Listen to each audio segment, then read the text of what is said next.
Okay, so in this video I want to do a comparison between the rally tyre and the drift tyre. It's not something I considered trying for actual road racing events at all until I seen a similar video, basically just showing a build with a car that was working on the drift tyre. So we're going to use the Bullet Mustang, and it is set up as probably an easy-ish to drive all-rounder for A-class road racing.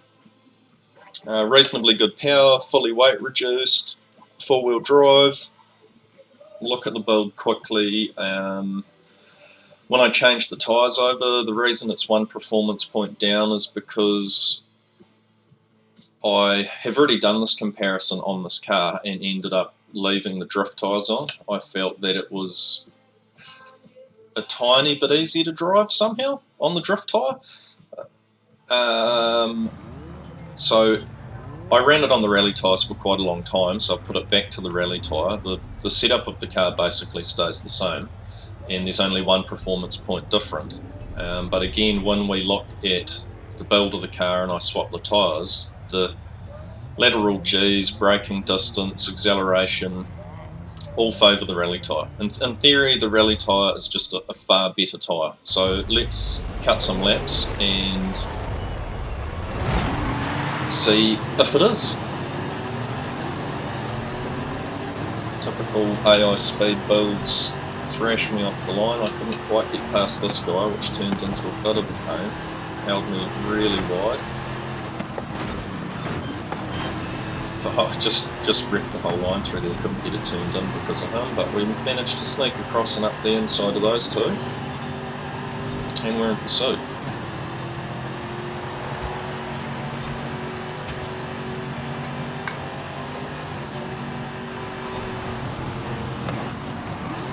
Destroy them through that corner and under brakes, take another scalp.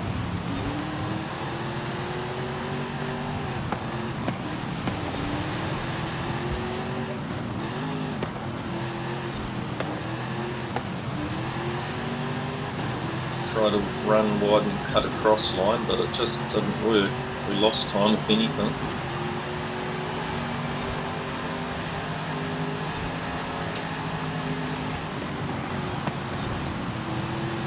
And can we take some up the inside through here? You'd think we should. Just struggling a little bit for grip. Can't quite get it done. So we try around the outside, we get one. We will try around the outside again, I would suspect here. I'll muck it up and clip him on the way past. Still, we get him.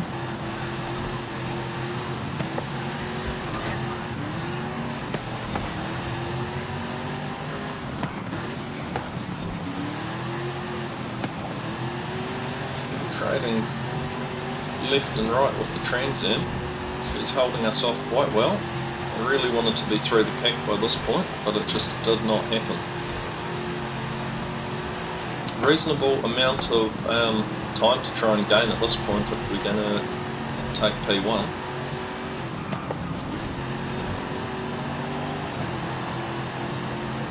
Nice and wide for maximum speed. Normally I'd run it nice and wide there for maximum speed, but I was just trying to stay clear of that dart, I think it is. Up the inside of home, up the inside of home, just like that. P2. What have we got there? Is that a Nova? Camaro. Can't quite see. Anyway, we're going to try and get him line through there. Super aggressive line, and we managed to just get past him.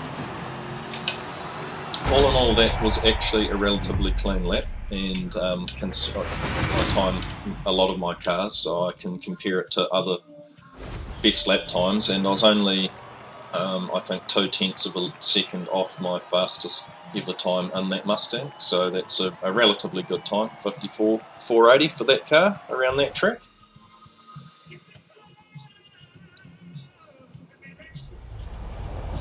So we will shoot back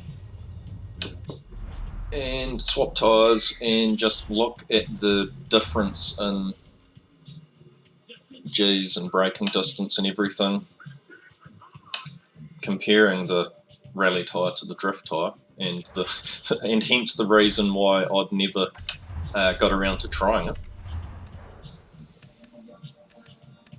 Flailing around under pressure, everyone's watching, not going straight to where we need to go, but we get there in the end, and let's have a look at this. So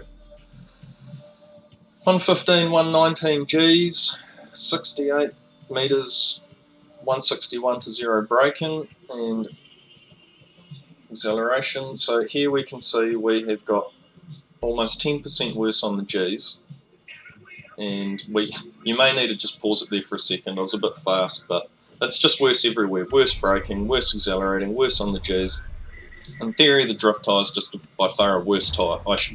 In theory, looking at that, considering how far different everything is, just showing you the build here. Twin turbo, standard. I think these came out with a 390 cubic inch random motor. I don't think they came out with anything normal like a 351 or a 428, 429. But anyway, it's not a bad motor running at twin turbo. I think a bit of a cam in it. It actually makes good power. Relatively good enough power. So I didn't see the need to do an engine swap. Let's try these drift tyres.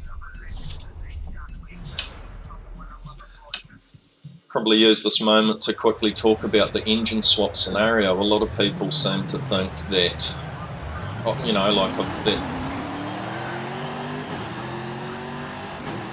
Hoshi guy, I'm sorry I can't remember your exact YouTube name, but he basically advocates that the stock motor is generally the best choice, but you definitely almost always get, if you can take the 3.2 inline 6, it's almost always a better choice, and the 6.2 litre LS Chev's almost always a better option than the stock motor. And I've found in instances I think it's a 5.4 litre V10 is potentially a better option than a stock motor. So it definitely pays to check. Yeah, some of my cars I do run the stock engine. Sometimes I like to be a traditionalist as well and not put LS Chevs and things they should never be put on. But yeah, some cars are competitive with the stock motor. The stock motor can be a good option. I've got a Maserati with the stock V8 and it goes really well. Right, let's cut some laps with the drift tyre and have a look at how much not horrendously worse it is when in theory it should be way worse.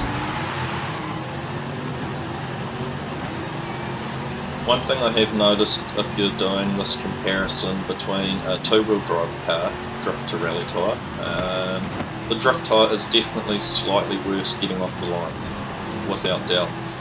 And I'd probably say it's maybe slightly worse if you get it into a decent slide from overdriving or running wide or misbraking or whatever. It's probably a little bit harder to bring the drift tyre back into a line, get it back under control. But yeah, I just find it's really good under brakes, even though supposedly its braking distance should be worse. And to me it just feels a little bit more precise, and I just seem to be able to run a slightly quicker lap on the drift tyre. It's just bizarre. In theory I just shouldn't have the grip or the braking anywhere, but it just does. I've changed a couple of my A-class cars over to the drift tyre that I was running the rally tyre on. And in my personal chart that I keep with all my cars, and I log the Gs and braking distance and acceleration, it's just, you know, you'll have this car and all its stats are poor, except for maybe the acceleration and top speed, yet it'll be cutting a good lap. And it'll be, and I just order my list by lap time and I use this circuit, so it's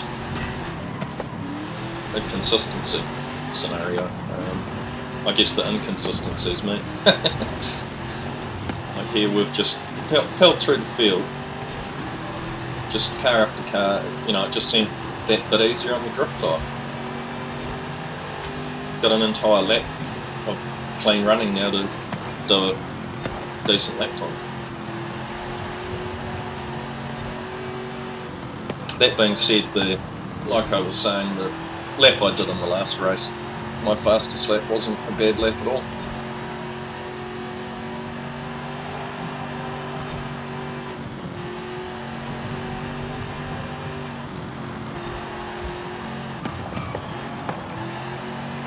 Got that right.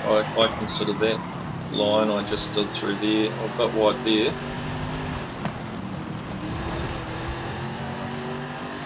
This whole downhill section's done nice and cleanly. A bit wide there again, but we'll get a good exit. Good on the power, and she's just got relatively good turn in. It's not trying to push wide and zone.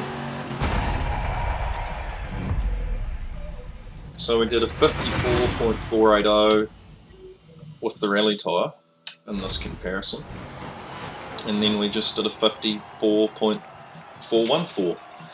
So nigh on pretty much identical lap times, but I have been saying a few tenths of a second faster with the drift tyre on some of my cars, and again, in theory, it just shouldn't be capable of doing that. I should be a whole lot slower. So there you have it, drift tyre, rally tyre comparison.